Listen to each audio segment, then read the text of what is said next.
오늘도 말씀을 깨닫는 은혜와 함께 하나님 나라를 누리는 복이 있기를 주님의 이름으로 축원합니다. 이제 오늘 사무엘 하의 마지막 장인 31장을 보는데요.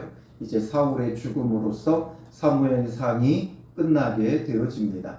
그러나 이 죽음으로 끝나는 것은 항상 새 시대의 도래를 우리에게 보여준다고 말했죠. 그래서 이제 사람들이 요구한 왕으로 인한 그들의 고통의 세월을 사울이 죽음으로써 하나님께서 끝내시는 거예요. 그리고 하나님께서 예비하신 하나님 나라를 이루어갈 다윗을 세워 이제 참된 하나님 나라가 이루어지게 되어지는 것이죠. 이것을 보면 바로 나의 나라가 허물어져야 예수 그리스도를 통한 하나님 나라가 이루어진다는 것을 우리에게 보여주는 거죠. 그래서 사무엘상과 하의 차이는 거기에 있어요. 사무엘상은 내가 세운 왕, 내가 원한 왕, 나 자신이 왕이 되어 있는 그 삶이 얼마나 허망하고 헛된지를 보여주고, 또한 이것이 허물어져야만 하나님께서 예비하신 참된 왕을 통한 하나님 나라가 우리 삶 속에 이루어질 수 있다라는 것을 우리에게 보여주고 있는 거예요. 그래서 1절에 보면 블레셋 사람들이 이스라엘을 침해. 이번 전쟁은 다르다 그랬죠. 이제는 전면전이에요. 그래서 블레셋이 완전히 이스라엘을 쳐서 멸하기 위해 전쟁을 일으켰고 많은 군대를 모았어요. 그래서 이제 블레셋 사람들이 이스라엘을 치게 됐고, 이스라엘 사람들이 블레셋 사람들 앞에서 도망하여 길보아 산에서 엎드러져 죽으니라. 이제 이들이 블레셋이 이스라엘을 침으로 인해 이스라엘 사람들이 도망하다가 결국에는 길보아 산에서 엎드러져 죽게 되는 것이죠. 사무엘상 마지막은 이스라엘 사람들이 엎드러져 죽었다라는 것으로서 먼저 보여주죠. 그러니 사울보다 누가 먼저 죽어요? 이스라엘이 먼저 죽어요. 그러니 지금 이들이 죽게 된 이유가 무엇입니까? 결국 자기들이 원하는 왕을 따른 결과다라는 거죠. 자기들이 원한 왕, 인간 왕을 따른 결과 결국에는 이들이 엎드러져 죽은 거예요. 자기들이 원한 왕을 세우면 자기들도 강력한 왕정 체제 아래서 보호받으며 잘 살 것이라고 여겼지만 그들의 끝은 바로 이렇게 엎드러져 죽는 것이다라는 거죠. 그러니 내 나라, 내가 세운 왕 얼마나 허망한가를 우리에게 보여주죠. 고통만 당하다가 고생만 하다가 결국에는 죽는 거예요. 그리고 이어서 2절에 블레셋 사람들이 사울과 그의 아들들을 추격하여 사울의 아들 요나단과 아비나답과 말기수아를 죽이니라. 사울의 아들들도 다 죽게 되어지고, 또 3절에 사울이 패전함에 활 쏘는 자가 따라잡으니 사울이 그 활 쏘는 자에게 중상을 입은지라. 이제 이 전쟁을 패하게 됐고, 그러므로 사울은 이제 도망가는 거죠. 백성들을 위해 자기를 희생하는 게 아니라 백성들도 죽고 자기 아들들도 죽으니까 도망한 거예요. 그 도망하는 사울을 활 쏘는 자가 따라잡아 가지고 활을 쏘니까 그도 이제 중상을 입죠. 이제 더 이상 그가 살 수 없다라는 것을 그도 깨달았어요. 그래서 그가 하는 게 뭐예요? 4절에 보면 그가 무기를 든 자에게 이르되 내 칼을 빼어 그것으로 나를 찌르라. 할례 받지 않은 자들이 와서 나를 찌르고 모욕할까 두려워하노라 하나. 무기를 든 자는 그 옆에 참모고 그의 부관이에요. 그런 무기를 든 자에게 사울은 칼을 빼어서 나를 찌르라고 말하죠. 나를 죽여달라는 거예요. 그 이유는 뭐예요? 할례 받지 않은 자들이 와서 나를 찌르고 모욕할까 두려워하노라. 할례 받지 않는 자들에게 모욕당하는 것, 이것을 염려하면서 저들의 손에 죽느니 차라리 네가 나를 좀 죽여달라 말하고 있는 거죠. 할례 받지 않은 자들이라고 그들을 지칭하면서 마치 자기는 할례 받은 자로서 하나님의 거룩함, 하나님의 영광을 위해서 그리하면 안 된다라는 것을 주장하고 있는 것이죠. 그러나 이것이 얼마나 그의 종교적인 헛된 열심이고 허망한 것인지를 우리는 깨달아야 돼요. 그러니까 사울은 자기 인생 내내 종교적인 걸 굉장히 내세웠어요. 제사 드리는 것에 집착했어요. 하나님의 뜻을 묻는 것에 집착을 했어요. 그러나 그게 올바른 방식, 올바른 방법이 아니었다는 게 늘 문제죠. 그러니 우리의 신앙도 마찬가지예요. 뭔가 하나님의 영광을 위해서 한다고 하지만 정말 무엇이 하나님의 영광인가? 무엇이 하나님을 욕되게 하는 것인가를 생각해야 돼요. 할례 받지 않는 자의 손에 죽는 게 하나님의 영광을 가리우는 것이냐? 그것보다 더 중요한 건 뭐예요? 자기가 벌써 하나님의 왕되심을 부인하고 자기가 왕된 삶을 살아가는데 하나님이 이제 하나님의 그 영광의 보좌, 하나님의 왕되심을 인정받지 못하게 되는 것, 이게 바로 더 큰 하나님 앞에는 수치고 모욕이죠. 하나님을 하나님 되시게 하고 하나님을 진정한 우리의 주권자, 소유자, 창조주, 왕으로서 인정하고 하나님이 왕 되신 삶을 살아가야 하나님께 영광이지요. 그런데 그 하나님의 왕 되심을 부인하고 자기가 왕이 되려고 하는 것만큼 하나님을 욕되게 하는 게 어디 있겠어요? 하나님을 그렇게 무시하고 하나님의 말씀에 순종하지 않으며 하나님을 욕되게 살아왔으면서 할례 받지 않는 자의 칼에 죽는 것을 모욕으로 여긴다는 것은 그의 얼마나 종교적 열심이 헛된 것인가를 그의 최후까지 보여주는 거예요. 전쟁에서 다급하다고 해서 자기가 직접 제사를 드리지 않나? 또 아니면 이제 다급하다고 하여 하나님 앞에 물어도 대답이 없으니 이제 귀신 들린 자를 통해서 신접한 여인을 통해서 죽은 사무엘을 찾고 하나님의 뜻을 구하는 이런 헛된 종교적인 방법과 열심을 내고 있는 이 사울은 끝까지 그렇게 하는 거지요.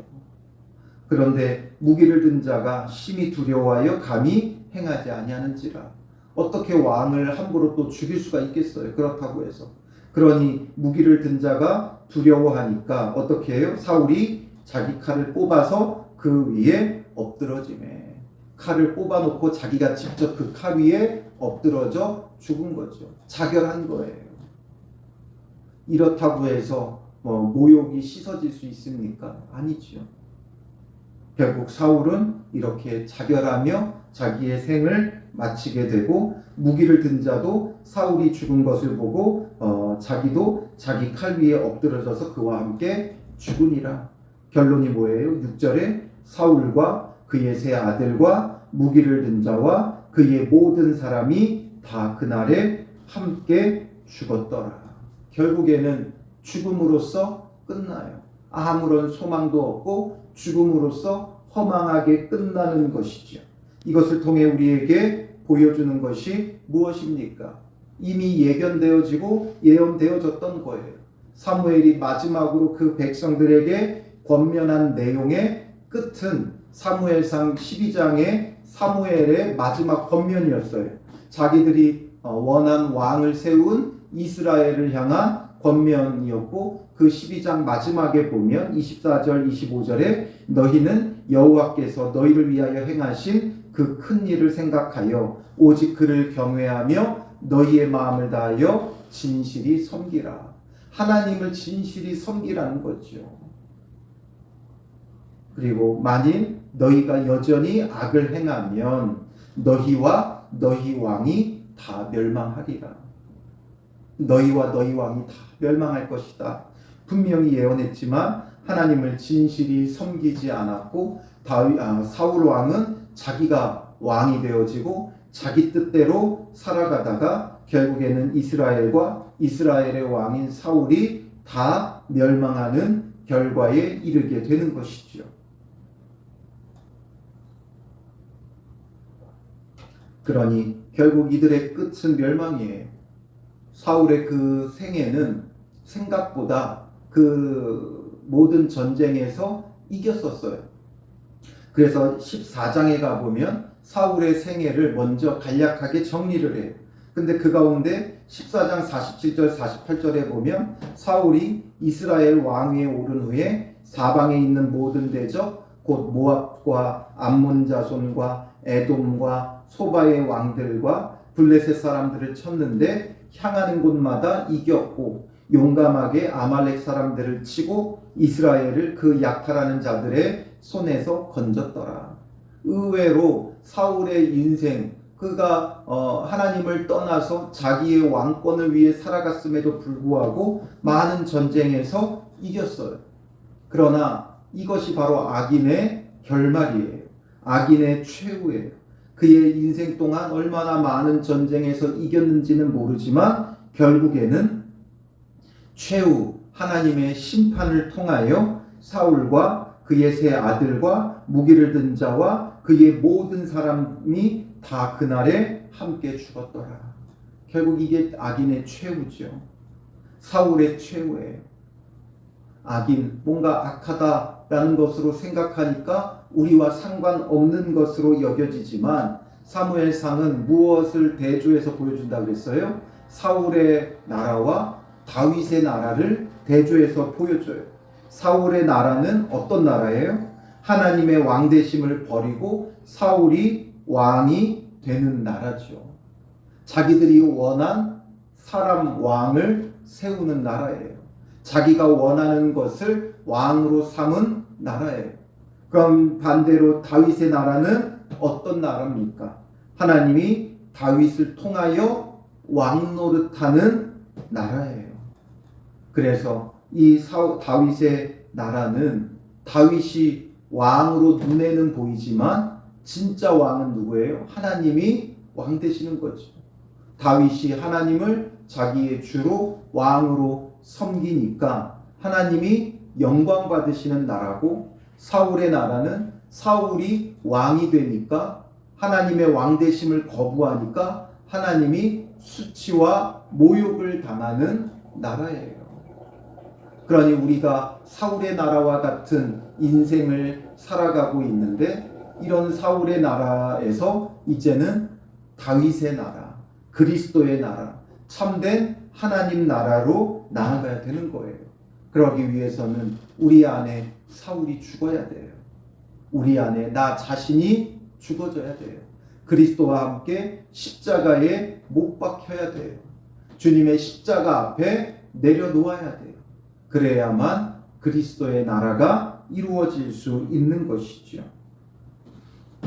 그래서 7절에 보면 골짜기 저쪽에 있는 이스라엘 사람, 그리고 요단 건너쪽에 있는 자들이 이스라엘 사람들이 도망한 것과 사울과 그의 아들들이 죽었음을 보고 성읍을 버리고 도망하네. 골짜기 저쪽이라고 말하는 건 이스라엘 골짜기 저쪽이에요. 그래서 이스라엘 골짜기를 중심으로 북쪽에 있는 갈릴리 그 호수 지역에 있는 지파들이에요. 이들이 지금 블레셋이 그 길목을 차단해서 지금 사울의 군대와 합류하지 못하고 북쪽에 남아 있었어요. 그리고 요단 건너쪽에 있는 자들, 이 요단 건너쪽 하면 요단 동편이지요. 그래서 요단 동편에 있었던 자들, 이들이 다 미처 합류하지 못하고 있다가 보니 사울이 패하고 그 아들들도 죽고 이런 것들을 보면서 어떻게 해요? 도망하게 되는 거죠. 그러니까 북쪽과 동쪽에 있었던 사람들이 미처 합류하지도 못했는데 이 전쟁으로 인해 이 전쟁에 이미 이스라엘이 패한 것을 보고 이들은 도망하고 블레셋 사람들이 이르러 거기에 사니라. 그래서 이들이 그곳에 블레셋 사람들이 자리를 잡고 살게 되고 그 이튿날 블레셋 사람들이 죽은 자를 벗기러 왔다가 죽은 자들의 것을 벗겨서 이제 약탈하려고 하는 거죠. 전리품을 가지러 나온 거예요. 그때 사울과 그의 세 아들이 길보아 산에서 죽은 것을 보고 이제서야 그들이 죽은 걸 본 거죠. 그동안 전쟁이 치열해서 사울과 그 아들들이 죽은 것을 보지 못했는데 약탈하러 나왔다가 그걸 보게 돼서 9절에 사울의 머리를 베고 그의 갑옷을 벗기고 자기들의 신당과 백성에게 알리기 위하여 그것을 블레셋 사람들의 땅 사방에 보내고 그의 갑옷은 아스다롯의 집에 두고 그의 시체는 벳산 성벽에 못 박음해. 할례받지 않는 자들의 손에 죽는 것을 모욕으로 여기며 자결했지만 결국에는 이렇게 수치와 모욕을 당하는 거죠. 그의 머리는 베이고 또 갑옷은 벗겨져서 그 블레셋 지역의 땅 사방에 보내지면서 그가 완전히 패하고 멸해졌다는 것. 그리고 그의 갑옷은 아스다롯의 집. 아스다롯은 사람이 아니라 그들이 섬겼던 신이에요.